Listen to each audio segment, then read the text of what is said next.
Assalamualaikum warahmatullahi wabarakatuh.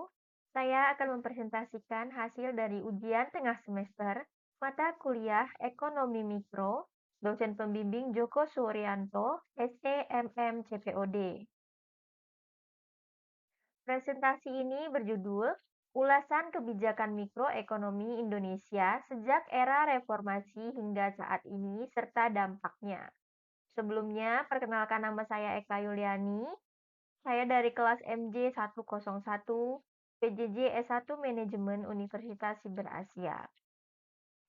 Pendahuluan, latar belakang, kebijakan ekonomi yang dikeluarkan oleh pemerintah Indonesia sejak era reformasi hingga pemerintah saat ini mencerminkan upaya untuk mengatasi berbagai tantangan ekonomi domestik, meningkatkan efisiensi pasar, dan mendorong pertumbuhan ekonomi inklusif. Kebijakan mikro Indonesia merujuk pada keputusan pemerintah yang bertujuan mempengaruhi pasar dan perilaku ekonomi di level individu, rumah tangga, atau perusahaan kecil. Tujuan mengulas kebijakan mikro yang telah diterapkan selama era reformasi hingga saat ini dan menganalisis dampaknya terhadap perekonomian mikro. Rumusan masalah. Perkembangan ekonomi Indonesia sejak era reformasi hingga saat ini. Pada masa reformasi, Indonesia tengah menghadapi krisis ekonomi. Berbagai upaya telah dilakukan pemerintah untuk memulihkan kembali ekonomi Indonesia. Kebijakan mikroekonomi yang dikeluarkan oleh pemerintah Indonesia sejak era reformasi hingga pemerintahan saat ini mencerminkan upaya untuk mengatasi berbagai tantangan ekonomi domestik, meningkatkan efisiensi pasar, dan mendorong pertumbuhan ekonomi Indonesia. Pemerintahan Presiden B.J. Habibie atau awal dari era reformasi. Pada masa kepemimpinan B.J. Habibie ditetapkan kebijakan pokok di bidang ekonomi, misal penanggulangan krisis ekonomi dengan mengendalikan nilai rupiah. Untuk melaksanakan kebijakan tersebut, dilakukan langkah-langkah berikut. Menjalin kerjasama dengan International Monetary Fund atau IMF untuk membantu proses pemulihan ekonomi, menerapkan independen Bank Indonesia agar fokus mengurus perekonomian Indonesia, melikuidasi beberapa bank yang bermasalah, menaikkan nilai tukar rupiah terhadap dolar Amerika hingga di bawah Rp 10 juta. Membentuk lembaga pemantau dan penyelesaian masalah utang luar negeri. Berbagai upaya penyelesaian krisis keuangan dan perbaikan ekonomi berhasil menaikkan nilai tukar rupiah terhadap dolar Amerika, yaitu Rp 6.700 per dolar Amerika pada Juni 1999. Namun, rupiah kembali melemah mencapai Rp 8.000 per dolar Amerika pada akhir masa kepemimpinan PBJ Habibie. Era reformasi tahun 1998 sampai 2004.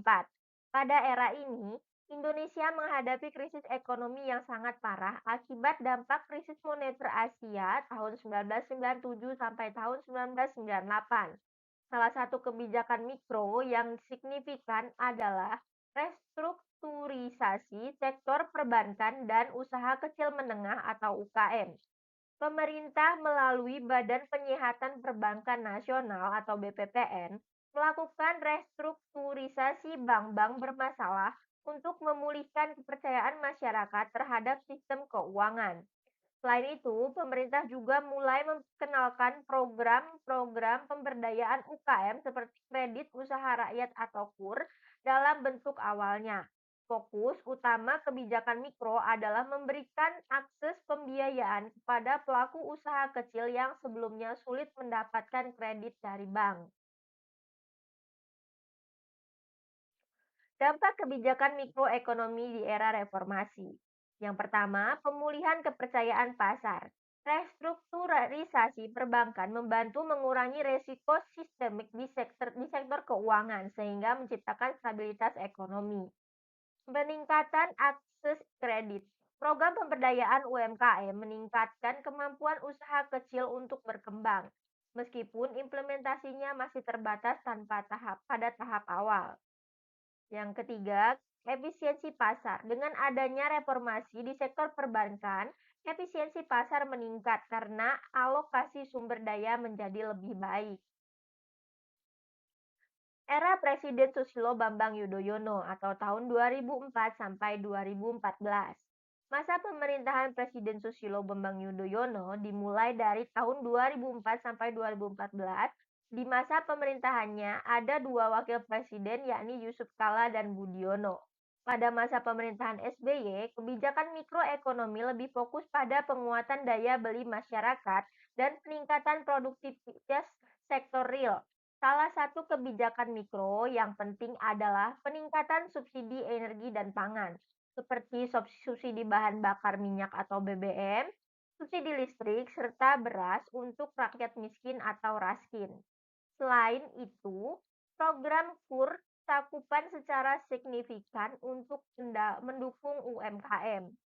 Program kredit mikro melalui KUR atau kredit usaha rakyat untuk mendukung UMKM dalam meningkatkan akses pembiayaan bagi pelaku usaha mikro, memperkuat daya saing UMKM, tetapi risiko utang yang tinggi pada sektor informal. Dampak kebijakan mikro era Presiden SBY. Kebijakan mikroekonomi di era Presiden SBY berdampak pada stimulasi konsumsi rumah tangga melalui subsidi BBM dan pangan.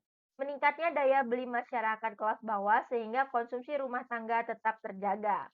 Dampak lainnya yang terjadi pada pertumbuhan UMKM melalui peluasan KUR memberikan dorongan besar bagi pertumbuhan UMKM dengan menyediakan pembiayaan murah tanpa dana besar. Namun, kebijakan ini memiliki dampak negatif yaitu menimbulkan ketergantungan subsidi. Ketergantungan terhadap subsidi menciptakan beban fiskal yang berat bagi pemerintah dan menghambat efisiensi pasar dalam jangka panjang.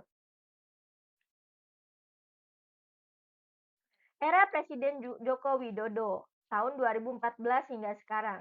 Di bawah pemerintah Joko Widodo, kebijakan mikroekonomi diarahkan pada penguatan infrastruktur ekonomi mikro serta digitalisasi UMKM melalui program Go Digital. Pemerintah mendorong UMKM masuk ke platform digital seperti e-commerce melalui pelatihan dan insentif.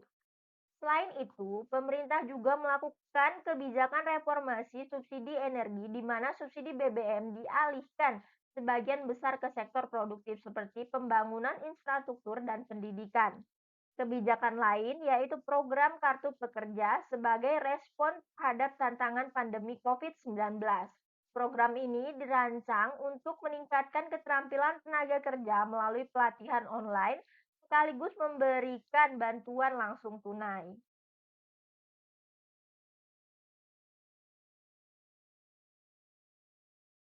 Kesimpulan, kebijakan mikroekonomi dari era reformasi hingga saat ini menunjukkan evolusi dari fokus pemulihan pasca krisis menuju penguatan daya saing ekonomi berbasis teknologi dan digitalisasi UMKM. Dampak terlihat jelas dalam peningkatan efisiensi pasar, pertumbuhan usaha kecil menengah, serta pengurangan ketergantungan pada subsidi energi tidak produktif. Kebijakan mikroekonomi yang dikeluarkan oleh pemerintah telah berperan besar dalam mendorong pertumbuhan sektor UMKM dan mengurangi ketergantungan pada subsidi. Dampak kebijakan terhadap mikroekonomi sangat tergantung pada implementasi di tingkat lokal dan kesadaran masyarakat dalam memanfaatkan kebijakan. Sekian presentasi dari saya, kurang dan lebihnya saya mohon maaf. Terima kasih. Wassalamualaikum warahmatullahi wabarakatuh.